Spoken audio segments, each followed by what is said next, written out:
Hello and welcome to Video Game Hangover. I'm Randy Dickinson and I'm in Harrisburg, Pennsylvania. Hello, I'm DJ Ross. I'm in Mountain View, California. Each week here on Video Game Hangover, we talk about the games that have been keeping us up at night. This week, we're checking out the Miitopia demo, and we're playing Speed Dating with Ghosts. What? Okay. Speed Dating for Ghosts. That's a video game? That is a video game. All right. Mm-hmm.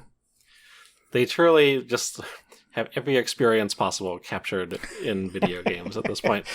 It's like every week we set a new challenge where it's where can I find a game with just the most unexpected title. Speed dating with ghosts who are guilty of tax evasion. Right. Oh man, that's not even the game I was thinking of. For some reason I went to that game where you're at a hot pot restaurant and you're just cooking a hot pot, having a conversation. Oh, I didn't play that one. You must have played that one. Yeah, no, that was I played that sometime last year. Gotcha. But imagine if you're cooking a hot pot and also not doing your taxes. And there are ghosts. Yeah, right. Well, just so many things all coming together. It's the indie video game trifecta. Yeah.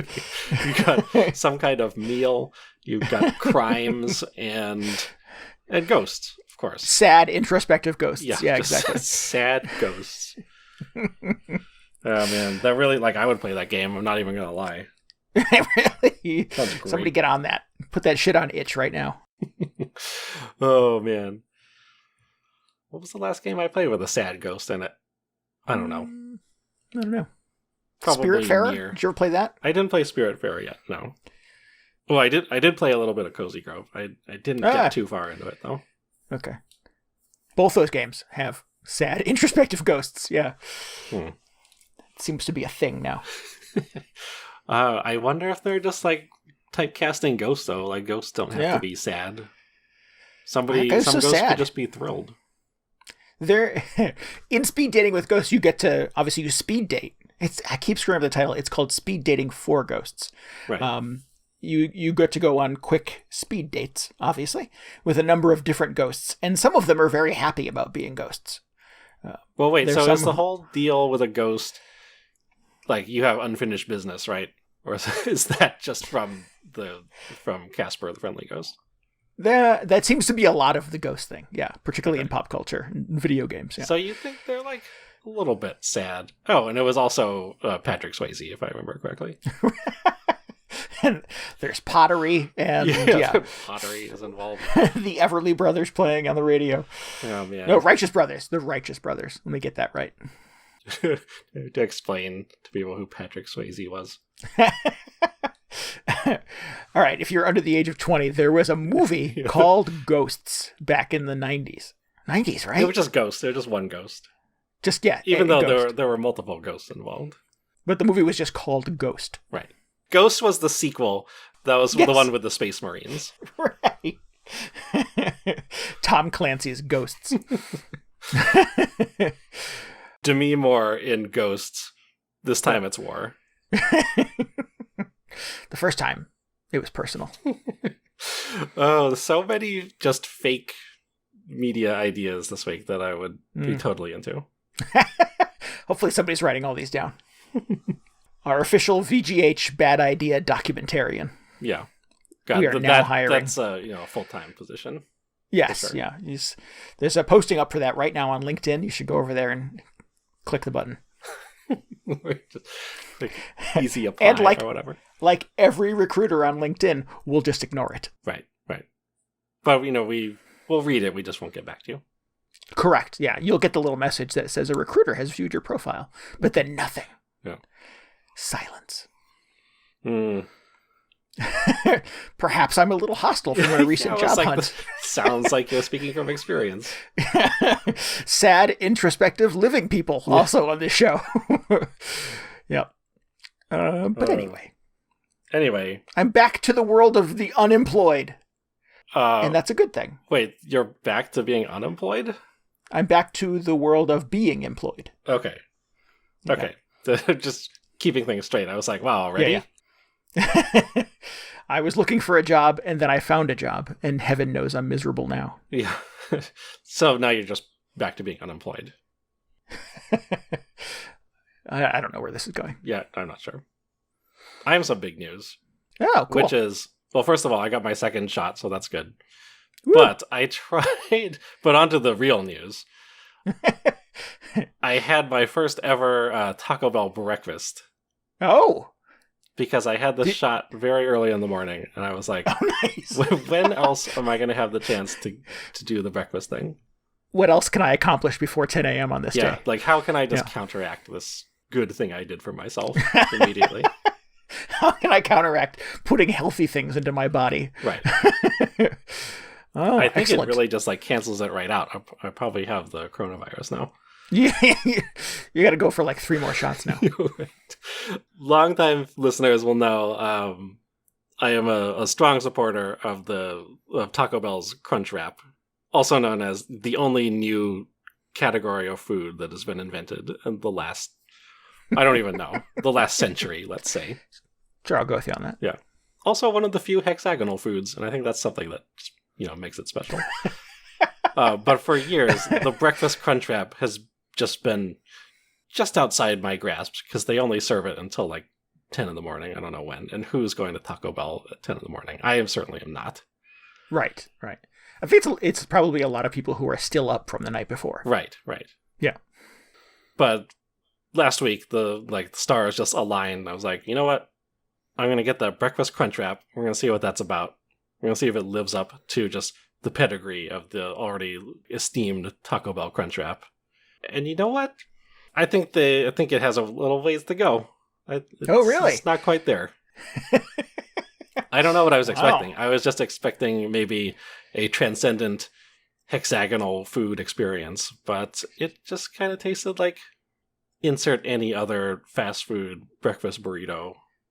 It wasn't even very hexagonal. That was my main issue with it. It was like vaguely Crunch Wrap shaped. What's in there? Scrambled eggs, hash browns, anything else exciting? Anything else that sort of makes it a definitive not McDonald's, what's this place called? Taco Bell food?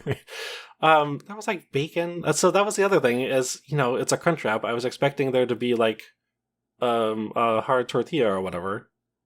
And there wasn't. It was just kind of this soggy thing. Oh, so what's the crunch part of the Crunch Wrap? I don't know. It was, now that you mention it that way, it wasn't even all that crunchy. I'm a little upset now. The Taco Bell Squish Wrap. The Squish Wrap. Oh, that sounds terrible. So, I thought at the very least, I guess there were hash browns or whatever. That's a little crunchy. Hash browns are not that crunchy, though. I don't know why I said that. The fast food ones are, if you get the good ones, and it's one of the few things at this point in my life that I will still not turn down if offered from McDonald's is the hash brown from McDonald's, the hash brown plank from McDonald's. Give me that plank. Yeah. That's a crunchy thing. So, I guess that could have been crunchier, but I feel like, you guys invented the Crunch Wrap. Why don't you should just own it. Throw a whole, what is the tortilla thing called? Is that a tostada, or is a tostada everything that's on top of the tortilla? I don't know. I'm not sure how that breaks down. But, just put one of those things in there. Yeah. And I think you'll be good. Are you sure maybe you didn't just get a bad one? They just forgot the tortilla? Yeah. I don't know. Could be. Who knows? I'll never find out now. I'm not going back. I'll never be at Taco Bell that early again.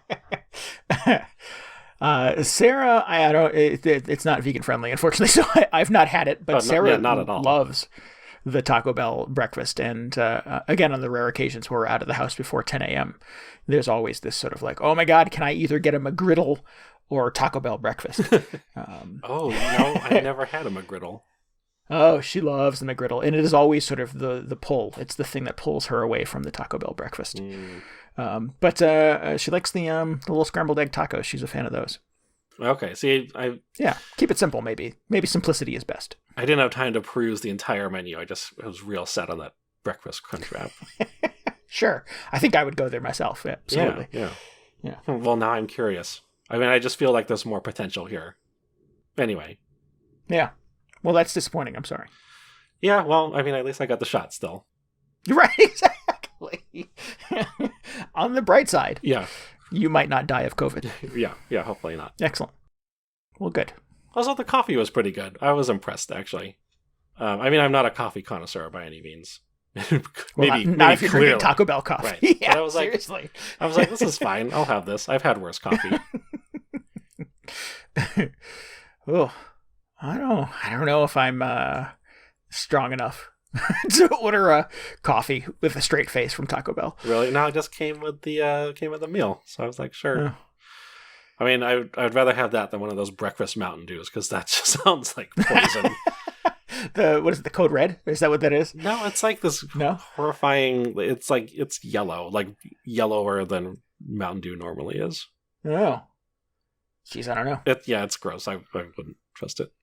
I mean, Mountain Dew in its normal state is not super appealing. But No, I mean I don't do that anyway. But there's like something that they advertise as essentially like breakfast Mountain Dew, which doesn't sound good to me at all. It's Mountain Dew with orange juice. It's some kind of cocktail. That's how I imagine it. Yeah, it's a variation on a screwdriver with no vodka. Oh, yeah. Yeah. So anyway, yeah, it's been a while since we had a Taco Bell detour on here. I feel like we were about to lose the sponsorship, so I wanted to just bring that back. Oh, you keep saying horrible shit about their food, DJ. I criticize because I love and support them, and I want absolutely. them to I want them to do their best with this Crunchwrap thing. It comes from a place of caring. Yeah. Well, good.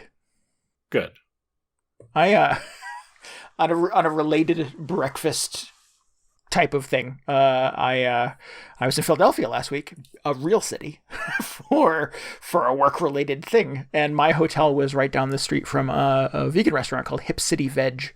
There are apparently a few of them on the Eastern Seaboard, and they have like a grab and go kind of hot breakfast thing in the morning. So I would get up early enough every morning before my work training thing to grab an all vegan breakfast sandwich.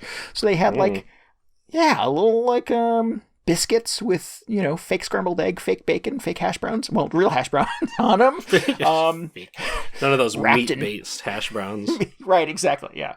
Wrapped in a little paper with an iced coffee on the side, and I felt like a real city person walking down the street eating my breakfast, drinking an iced coffee. It was really good. And then I got back home to Harrisburg, where I don't have access to such things unless I make them for myself. And I was sad. No. Yeah, as I was eating my bowl of kashi cereal this morning, thinking about the breakfast that could have been. Just throw like some tostada shells on there. There you go. Just make my own Crunchwrap. Yeah. Yeah. I'm thinking about it. I think the engineering is beyond me, though. It's a lot of wrap. The wrap is not the best part of a meal, and the Crunchwrap is just a ton of wrap. It is a lot of wrap, yeah. Yeah. It's genius, though. You have to give him credit. That somebody thought of that thing? Oh, yeah. Yeah. So did you get to play any video games last week, DJ, in addition to Taco Bell breakfast and... I did, yeah. Just all kinds of vaccinations. Yeah, just, daily vaccinations over here. That's what I'm up to. I mean, if 2 is good, 3 is better, right? Sure, right? I mean, yeah. I'll just keep getting more powerful. So every couple weeks. I don't know. No, don't actually do that. I don't know if that's good or not. You just glow in the dark. Yeah. Ooh, that might be good. Yeah. Maybe I could become hexagonal. But anyway, very quickly, I've been playing more Nier. So even before that, I tried a second character in Saga Frontier, and it was good for a couple hours, and then I was just like, no, I hate this. I need to take another break. So I went back to Nier. That's also good. It's still good, rather.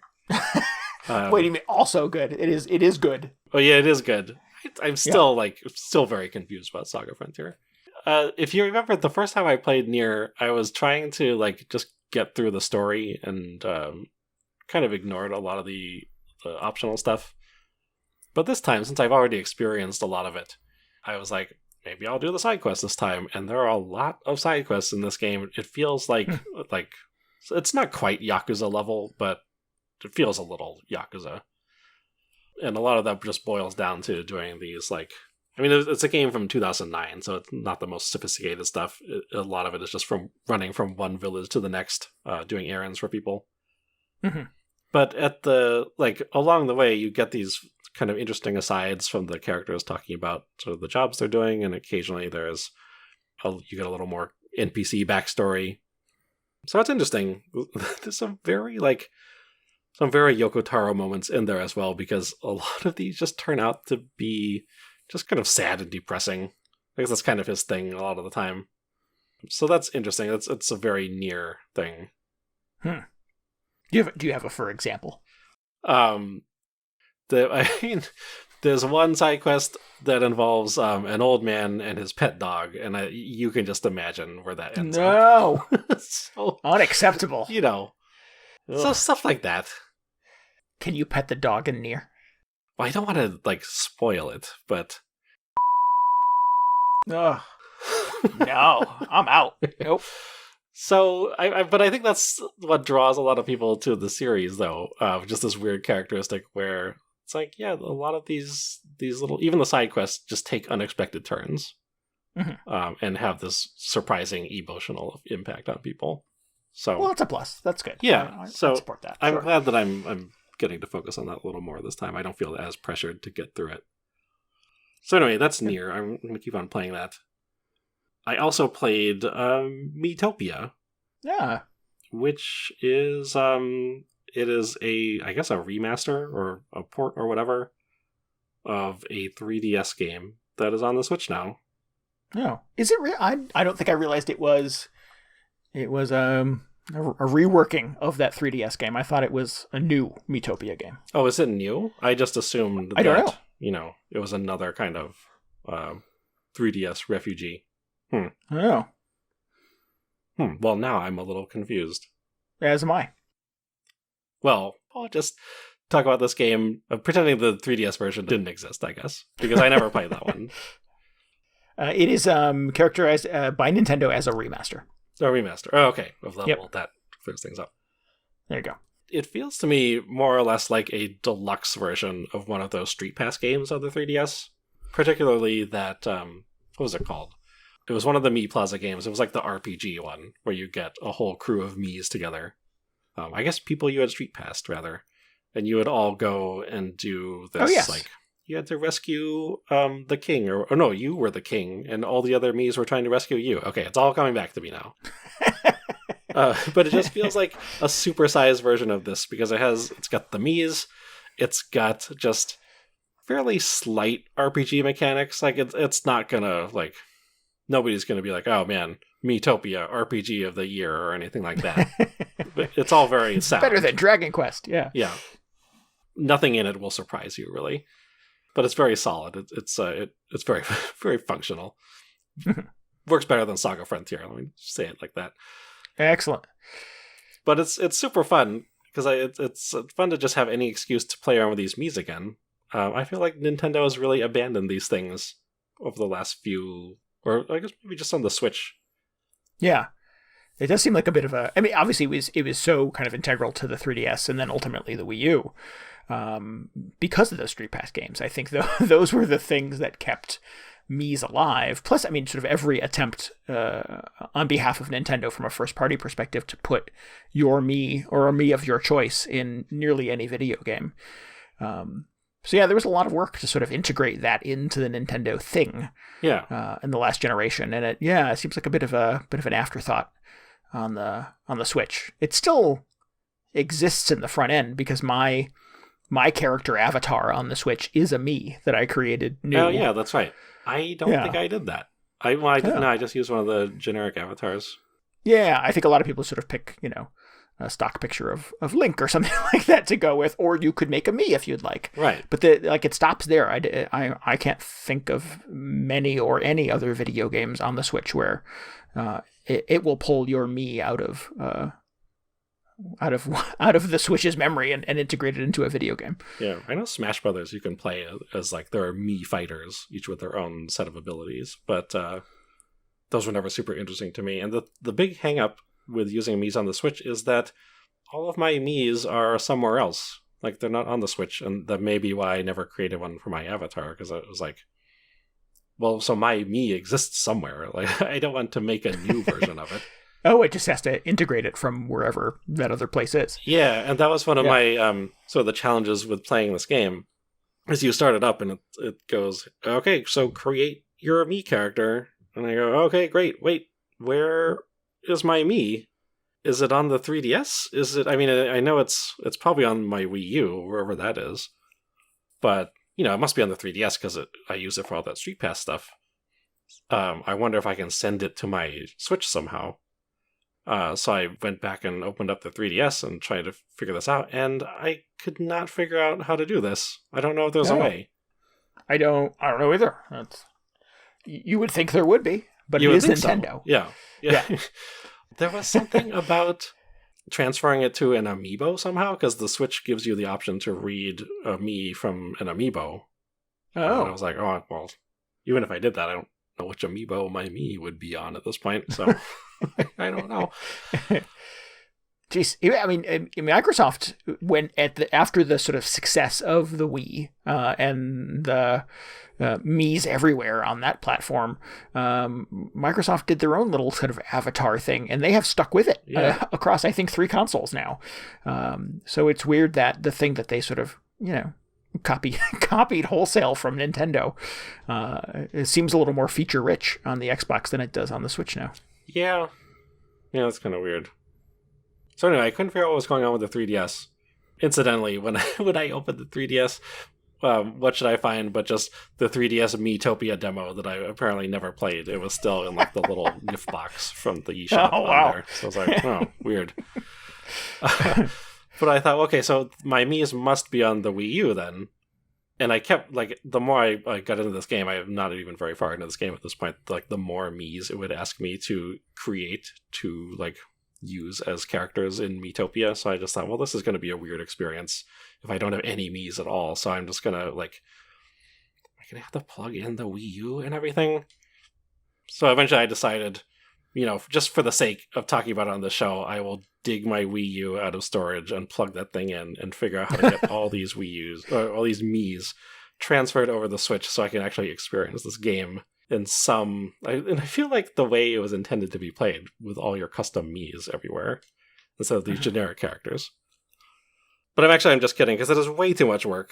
I just played it with all the generic guys after creating my own... I created one for myself, but beyond that, I was just like, oh my god, this would take forever if I just had to create a custom character for all of these things. There seems to be a lot of chatter on the internet about how detailed the new kind of Mii generator is on this demo. Did you get a chance to really kind of dig into that? I'm getting to that in a minute.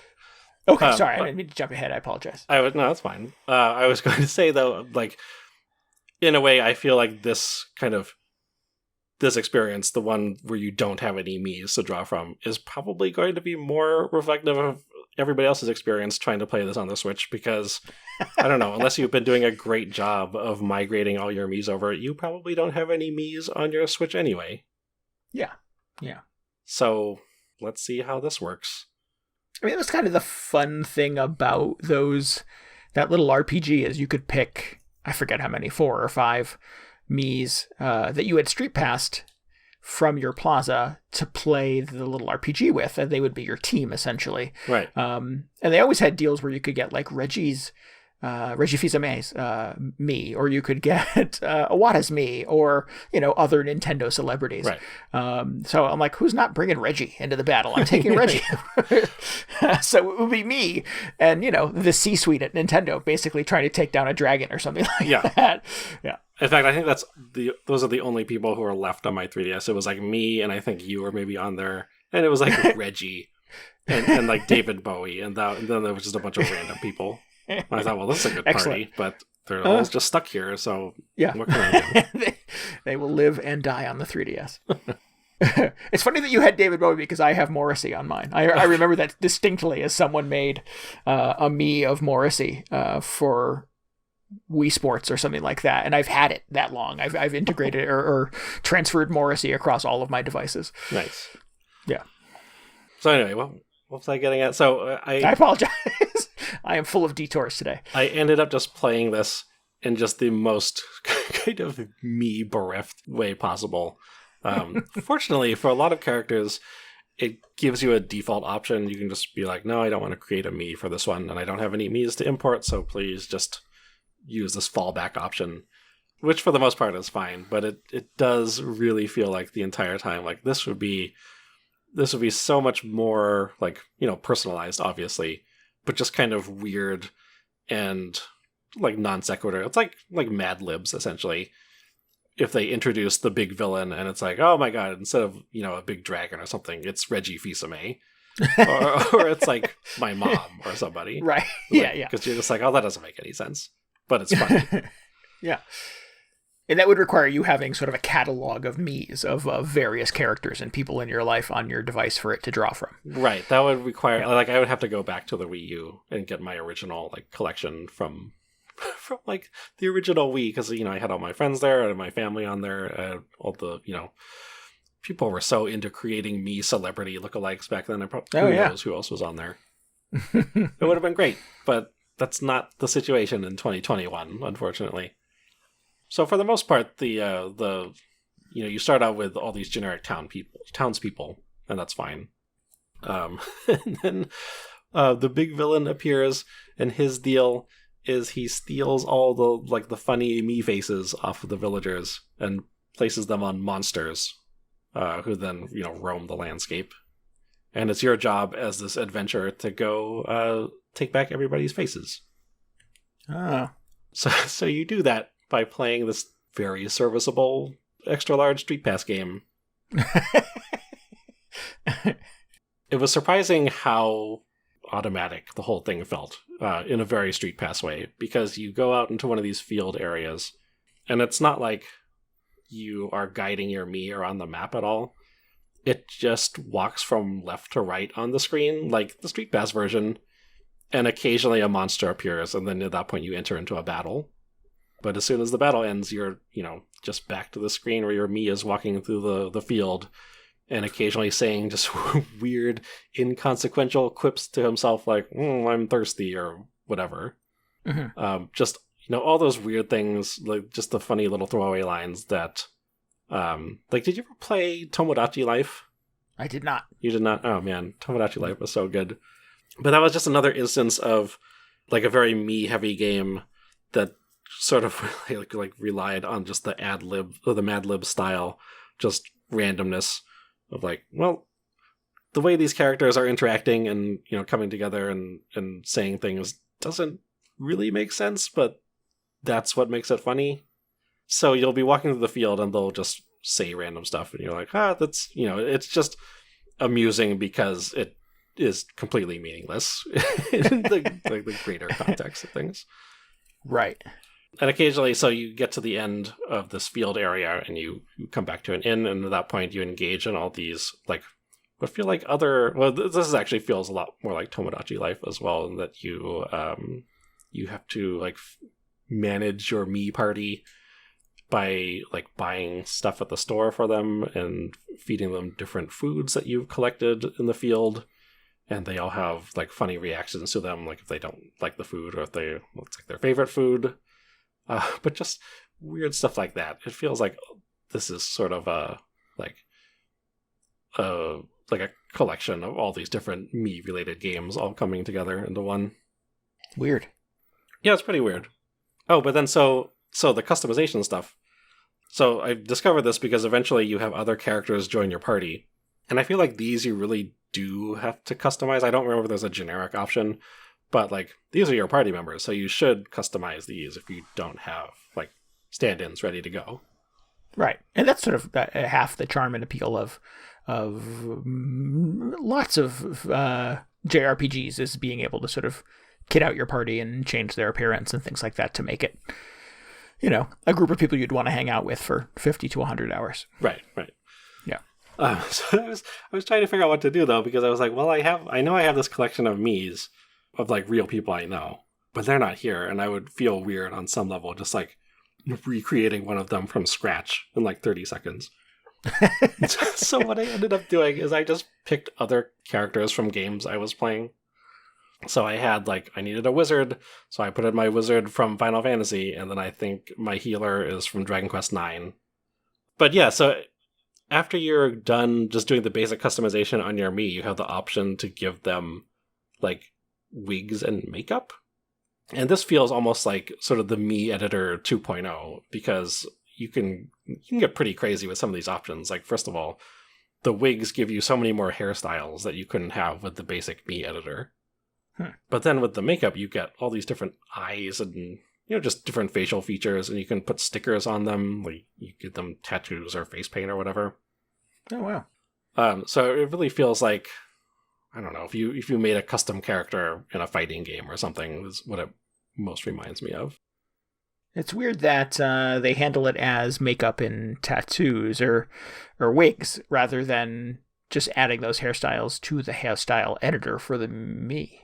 Yeah, I thought that was strange too, because it seems like, this would have been a good opportunity if the Switch had just, its own Mii editor, just add all these features in there. But now instead you just have these weird customization options piled on top of just the 1.0 Miis that you've potentially had since the original Wii.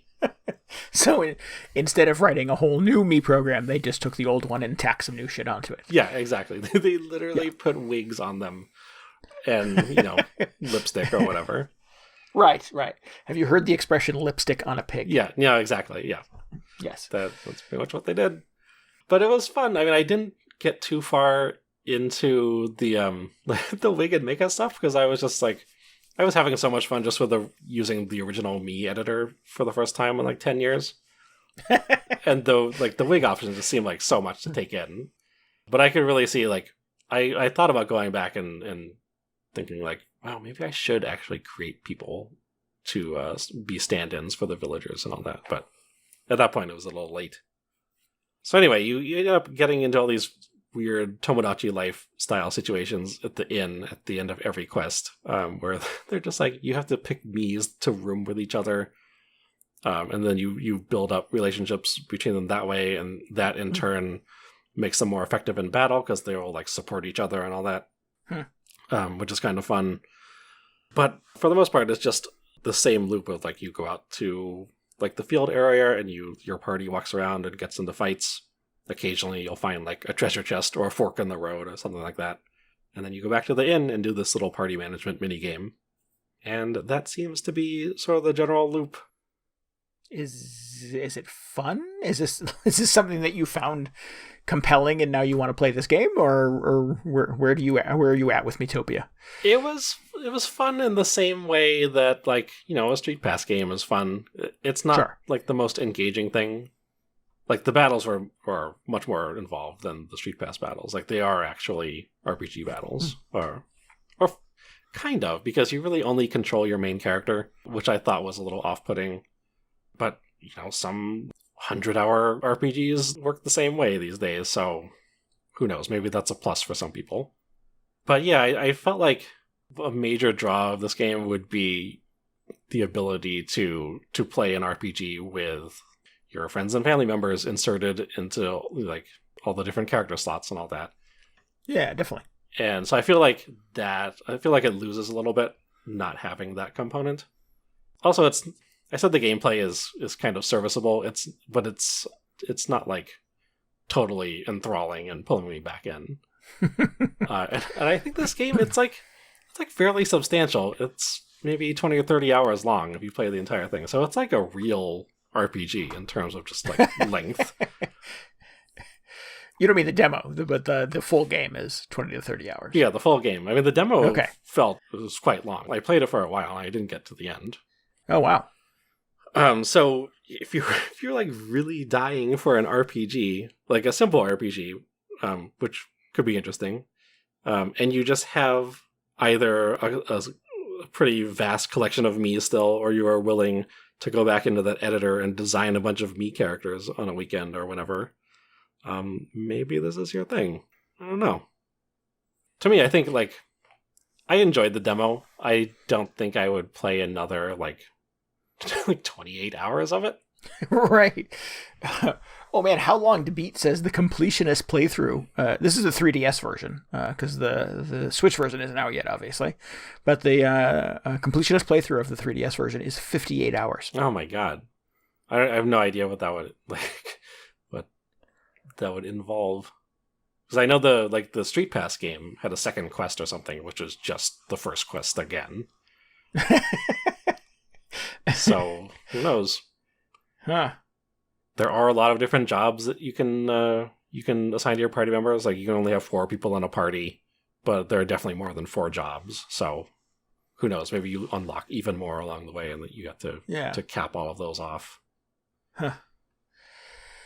It's funny that you mentioned powering up your 3DS and seeing the demo for Miitopia there, because that is as far as I went with the last Miitopia. As I remember playing that demo and going, oh, look, there's DJ and there's my brother and there's David Bowie and Morrissey.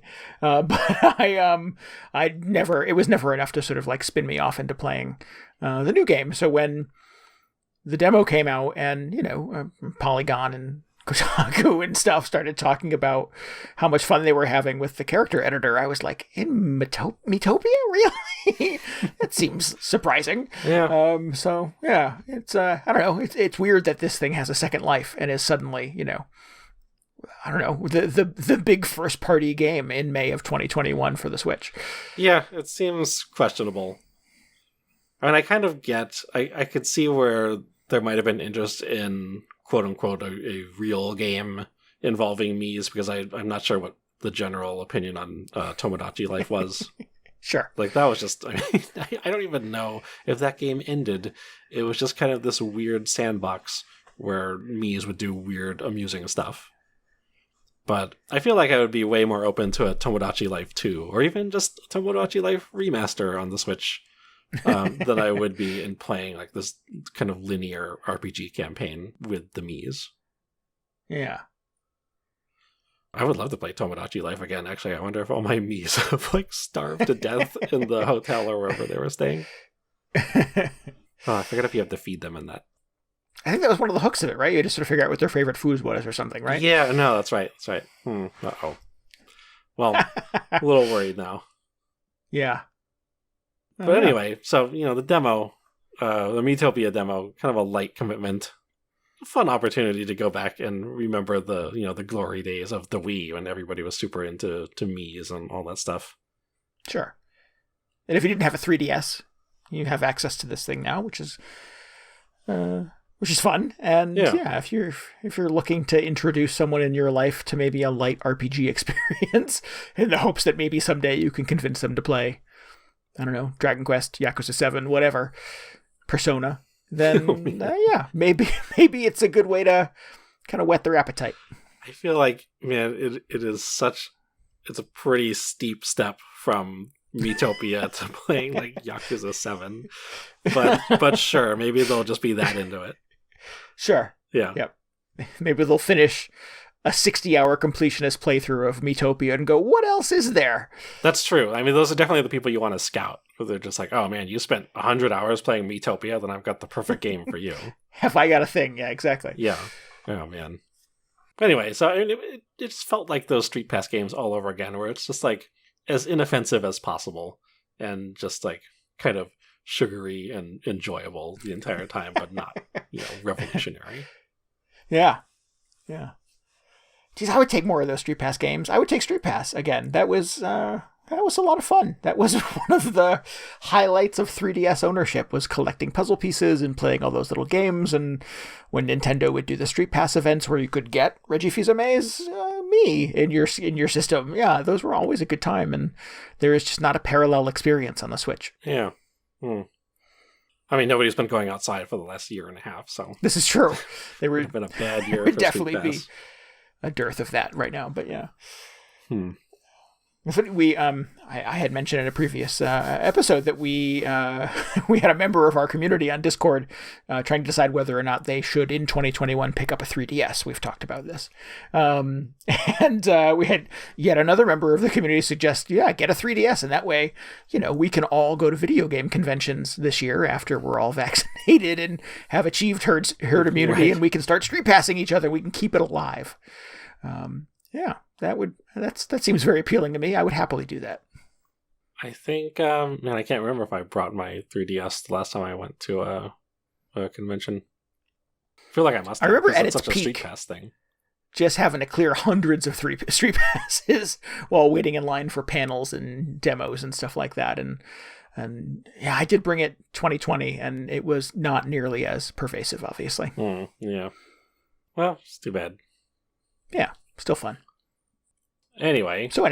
Yeah. Tell me about speed dating for ghosts.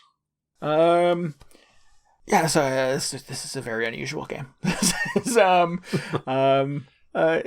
yeah, you are a ghost, and you go on speed dates with other ghosts. All right, got it. We're done. Yeah. I think that covers it. You, it's hosted by a ghost. They sort of introduce you to the concept when you first arrive at the game, and they give you a choice of 3 different settings to choose from, and you pick a room to go into, and then you have a limited amount of time with 3 different ghosts to interact with them. So they'll sit down at the table with you, and they'll introduce themselves briefly, and then you'll get little conversation touch points to be able to sort of continue asking them questions about themselves or to volunteer information about yourself. And then a bell will ring, and they'll shuffle off. And then the next ghost will sit down at the table with you, and you'll start over again. And wait, is it like a very spooky sounding bell? It is a little spooky. It's a little ominous. It definitely has kind of an ominous vibe to it. Okay, because at first I was thinking, like the little concierge bell or whatever, but then I was like, no, it's got to be, a big church bell or something. It's not like a church bell, but it's definitely there's something about bells, right? A bell is supposed to sort of clear spirits or something like that. Isn't there a legend to that? Yeah. So maybe that's sort of where that comes from. And I've never participated in speed dating with real, actual human beings before, so I don't quite know how much this apes that experience. But I feel like I've seen speed dating in sitcoms before. Sure. and yeah, you're supposed to sort of like, there's a bell or a buzzer or somebody announces something, and you switch tables and go off to the next person. Right. That was a thing in Mad Men, if I remember correctly. There was definitely some speed dating in Mad Men. So yes, you'll do this multiple times. You'll get to go on sort of speed date cycles with 3 different ghosts, and they will have a short amount of time for you to interact with and ask questions and sort of suss out information about them and their lives and their death and what brought them to here and et cetera, et cetera. And then at the end of a cycle of 3 ghosts, it will start over again, and you can go on 3 more quick little dates with those same 3 ghosts. And at the end, you'll get to make a choice of who you would like to see again, who you'd like to go on a date with. Excuse me. And then you have to go on a date with them. So you'll pick one of those 3 ghosts, and it will take you to a little vignette, a little thing, a little, if it's a ghost who particularly likes haunting human beings, then maybe they'll take you on a date to go haunting. There is a ghost date. Typical ghost things, yeah. There was like a punk rock ghost that I met who really didn't have much of a life, really didn't enjoy their time being alive much, but is having a blast being dead. Mm-hmm. That is very punk. Sure, very punk rock. And they'll want to go possess some people. So your date would include the possibility of possessing some normal people, some normies.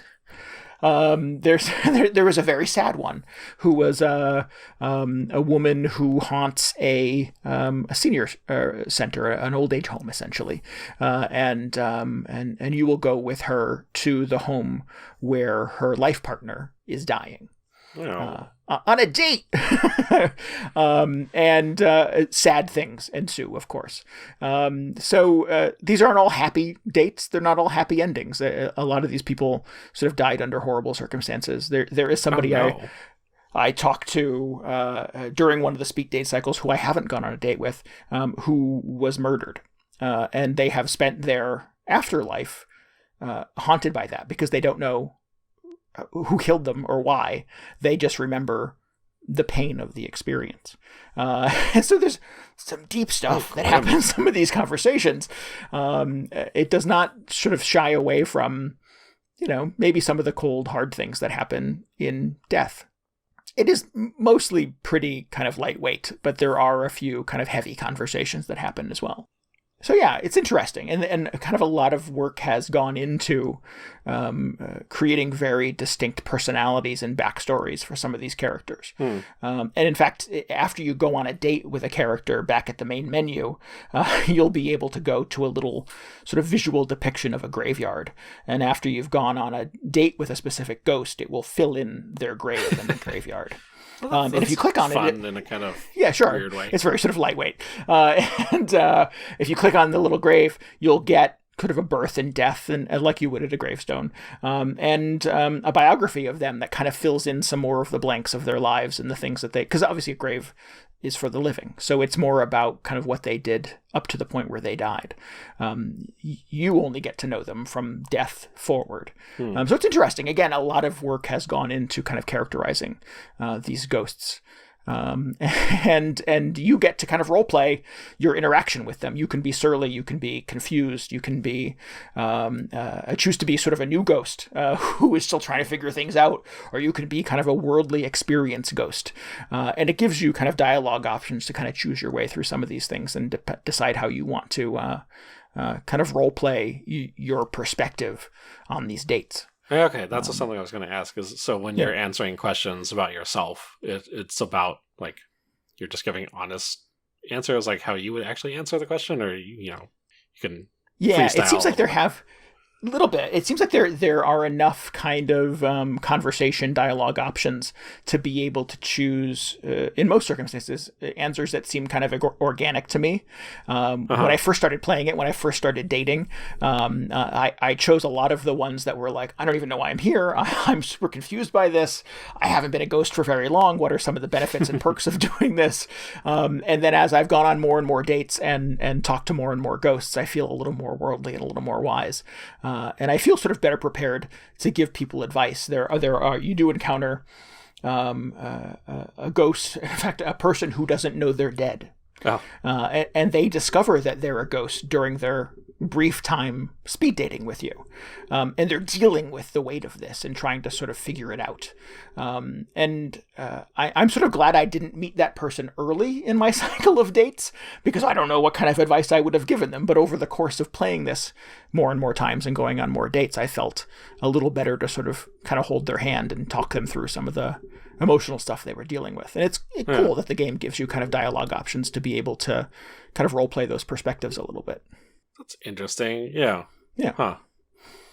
That's funny that you would like just be more accustomed to being a ghost as you spend more time being a ghost. I mean, it totally makes sense, but I like the fact that you eventually are able to just like guide someone through it, because now you are you're a veteran ghost at that point. Yeah.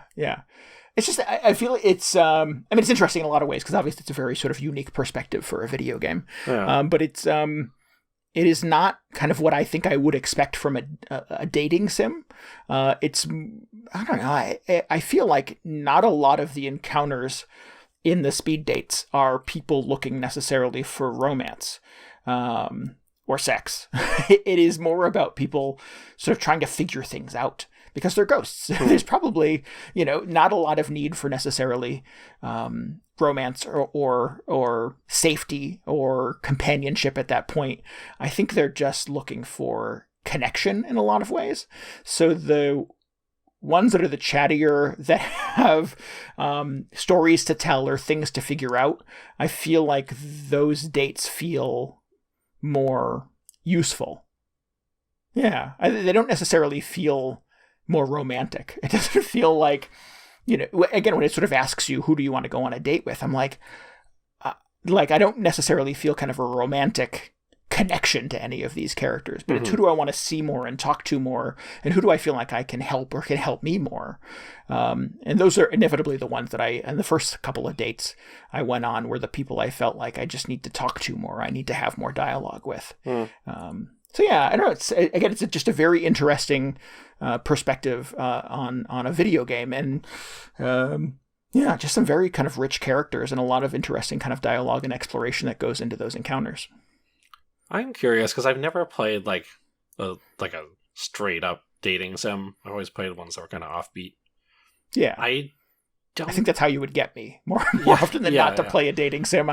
It's not necessarily about finding the anime dream boy, right? For me. Well, maybe, who knows? Maybe. But I'm curious because I don't know if I ever thought about like is the goal to actually find a character who you're like, oh man, I actually want to go on a date with this person. It's not just a matter of navigating through like the end of this video game, I guess. That's always how I picture them. It's just like, oh yeah, it's kind of like a story that you go through. You're trying to make sort of educated guesses on dialogue choices to be able to kind of lead that person to romance. Mm-hmm. Yeah, almost in like a Mass Effect kind of way, which the relationships in that are such a like bastardization of what actual relationships and dating are supposed to be like. But it just feels like that's like what I expect from dating sims. Yeah, they feel very video gamey, right? Yeah. I don't know. That's because of if that's like Mass Effect's fault, or I just haven't played the right dating sim, or what. Who knows? Yeah, and I don't mean to sort of speak authoritatively on how dating sims work, because I certainly... there was the one where you were a pigeon. I remember playing that one. Pigeon one, yeah. Yep. There was the Picross Dating Club. I remember playing that game. But not a lot of experience with dating sims. Yeah, I don't know. This is certainly very unique, and definitely sort of falls under the heading of offbeat in a lot of ways. The artwork is very I don't know. It's very, very vivid. It's bright neon color backgrounds with just line drawings, but the characters are, again, much like sort of their personalities and the writing that has gone into sort of exploring their lives and deaths, again, are just sort of very specific and very eccentric. There's a former football player who is now a ghost, and he's sort of muscle-bound dude with a half of a football embedded in his skull. Oh, no. There's somebody who had a bad life and a bad disease during their life, and is now like their body has been sort of taken over by it, so they look more like an amoeba than like a person. So again, there's a lot of sort of very specific and eccentric things that go into just the physical characterizations of these characters that you're speed dating with. There is one character that was sort of the manifestation of every sort of spooky white sheeted like Victorian haunted house ghost that you've ever seen in every movie, and she knew that she was the one I want. That's exactly. And she knew she was a bit of a archetype. She knew that she was sort of everyone's kind of free association, every Hollywood association with what a spooky old haunted house ghost looked like, and talked a bit about that during the course of her speed date. So again, just very vivid, very super detailed, and a lot of kind of pop culture touchstones even kind of connected to some of these things. So yeah, I don't know, I admire it. I really like it. It's each little sort of dating session of 3 characters takes maybe 20-25 minutes to get through. There's quite a few characters. You can go through a number of cycles. Again, as soon as you finish your date, it just takes you back to the main menu. It fills in that little tombstone with whoever you went on a date with, and then you can go on 3 more cycles and pick another person to go on a date with. So you can kind of continue to lather, rinse, repeat that cycle until you've dated all the people in the game. And I've not done that yet. I've played there's probably 5 or 6 sort of dating cycles, and there are still characters I haven't seen in the tombstones. Do you ever end up in a situation where you're like, oh, this is I want to go on a date with this one, and they turn you down? They're like, no, I wasn't feeling it. I've not been turned down yet. I feel like there is some sort of writing hook that puts you in a position of every character sort of being into you. Oh, really? At the end of the cycle. Or maybe I've just made really good dialogue choices. I'm not sure. But yeah, maybe you're just a natural. Maybe. I haven't been on a date in like 20 years, so it would be impressive that I'm good at it. But I feel like they should make you work for it a little bit. Yeah.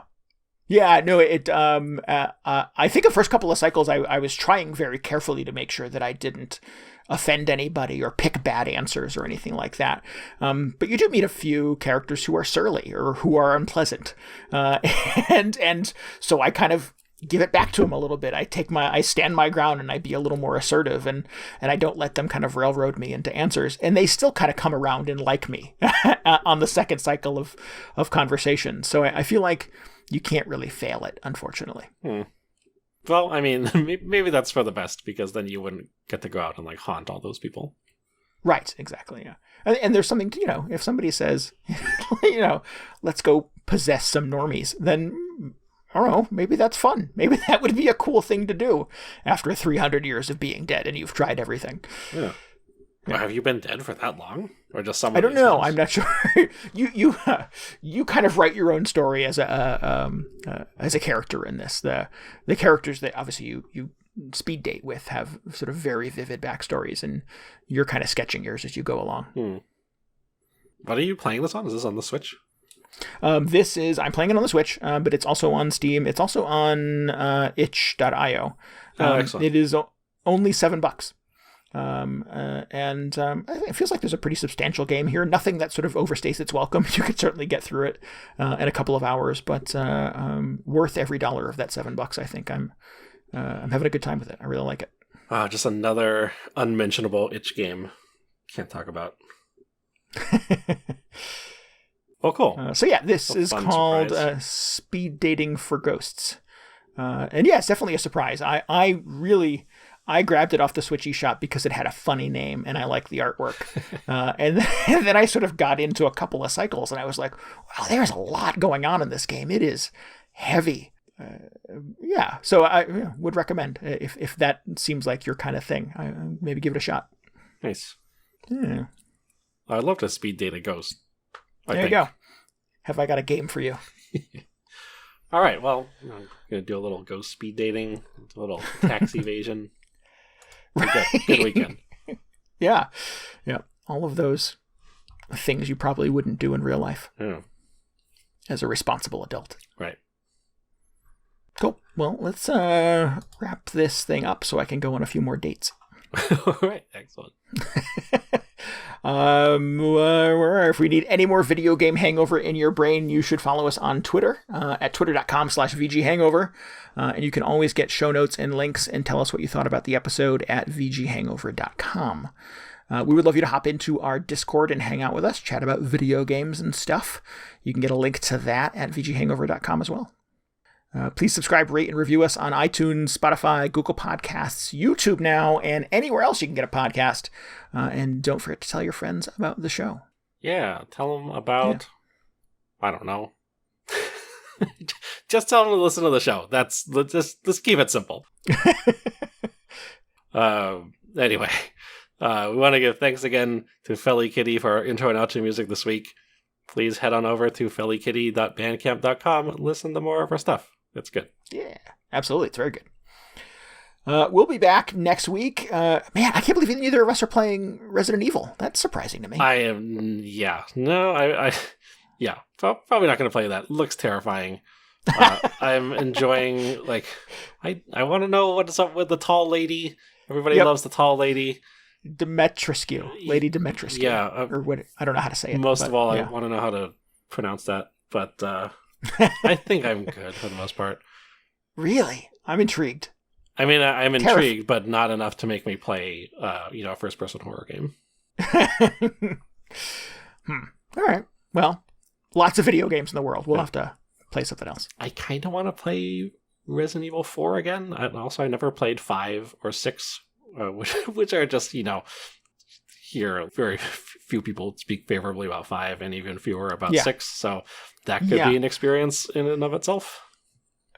I co-opt both 5 and 6, and I think you can safely skip those. But I'm not going to skip them. You're not gonna, and No. if I've learned anything in the 500 or so episodes of this that we've made, is that you will not skip them. So, have fun with that. All right. Hopefully they're more fun than Saga Frontier. Maybe. Who Maybe. knows? Maybe. Yeah. Only you can tell us for sure. All right, we'll be back next week. Until then, this is Randy Dickinson. This is DJ Ross. Thanks for listening to Video Game Hangover. Goodbye. Good night. See ya.